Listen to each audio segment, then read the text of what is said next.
নমস্কার, আমি ডক্টর সৌরভ মান্না। আজকে বাচ্চার অয়েল ম্যাসেজ নিয়ে কিছু কথা বলবো।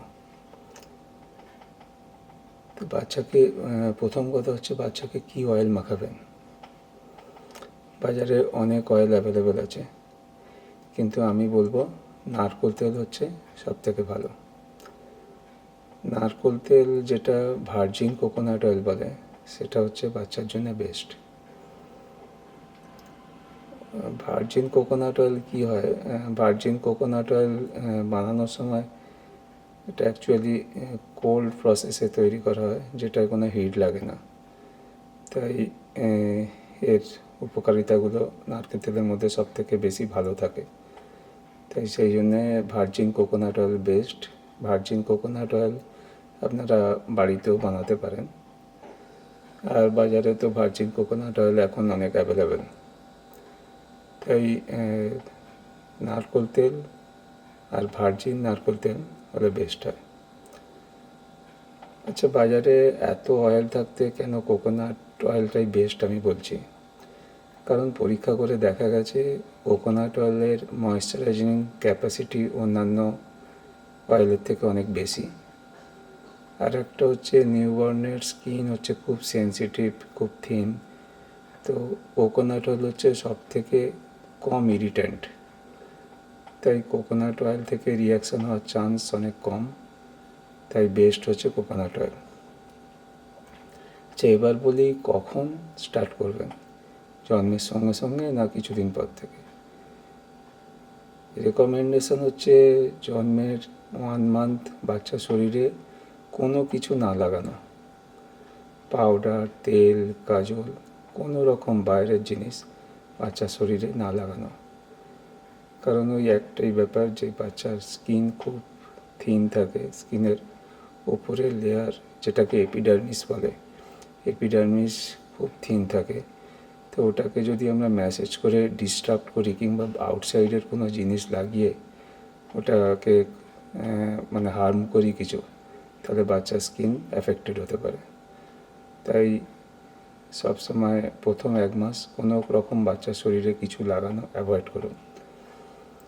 আর একটা ব্যাপার, বাচ্চার যে আম্বিলিকাস নাভি, সেটা প্রথম 15-20 দিন ড্রাই হতে সময় লাগে। তো ওই সময় বাইরের কিছু জিনিস লাগালে, পাউডার, তেল, কাজল, এগুলো যদি কোনোভাবে আম্বিলিকাসে লেগে যায়, সেখানে ইনফেকশান হওয়ার চান্স একটু থেকে যায়। সেই জন্য বেস্ট 1 মান্থ কিছু না লাগানো। আচ্ছা, এরপর বলি আমরা কেন ম্যাসেজ করব। তো ম্যাসেজ করলে, যখন ফুল বডিতে ম্যাসেজ করছি, তখন ফুল বডিতে ব্লাড সার্কুলেশনটা একটু বেটার হয়ে যায়, বেড়ে যায়।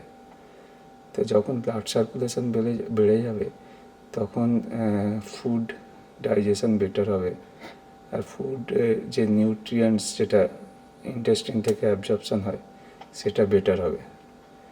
তো এই সবগুলো সব একসঙ্গে মিলিয়ে কী হয়, বাচ্চার গ্রোথ বেটার হয়। আর যখন ম্যাসেজ করার সময় আমরা স্কিনের নার্ভ বেন্ডিংগুলোকে স্টিমুলেট করছি, এটা ডিরেক্ট ব্রেনের সঙ্গে কানেকশান আছে। তা নার্ভ বেন্ডিংগুলো স্টিমুলেট হলে কী হয়, বাচ্চার নিউরোলজিক্যাল ডেভেলপমেন্টও বেটার হবে। আর বাচ্চার ম্যাসেজে একটা সুদিং এফেক্ট থাকে, সেই জন্য বাচ্চার স্লিপ খুব ভালো হয়। তো ওভারঅল ম্যাসেজ হচ্ছে বেনিফিশিয়াল বাচ্চার পক্ষে। আর একটা কথা আমরা ছোটোবেলা থেকে শুনে আসছি যে অয়েল মাখিয়ে আমরা হাড় শক্ত করি। এটা খুব একটা সায়েন্টিফিক না, বুকসে কোথাও লেখা নেই। হ্যাঁ, তবে একটা কি, যে ম্যাসেজ করলে যে ব্লাড সার্কুলেশনটা বেড়ে যাচ্ছে, তো সেখানে বোনস হচ্ছে আমাদের বডির একটা অর্গান, সেখানেও ব্লাড সার্কুলেশন বাড়ছে। তো সেখানে গ্রোথ একটু বেটার হতে পারে, বোনসের গ্রোথ একটু বেশি ভালো হতে পারে। এটাই ব্যাপার। আচ্ছা, এবার হচ্ছে ম্যাসেজ কিভাবে করব। একদম পা থেকে মাথা পর্যন্ত পুরো বডিতে ম্যাসেজ করতে পারেন। তো ভেরিয়াস টাইপস অফ মুভমেন্টস করতে পারেন, বিভিন্ন জায়গায় বিভিন্ন রকম মুভমেন্ট করতে পারেন। যেমন ধরুন ফেসে সার্কুলার মুভমেন্ট, এরকম। হ্যান্ডে জাস্ট হ্যান্ডে ধরে এরকম মুভমেন্ট করতে পারেন।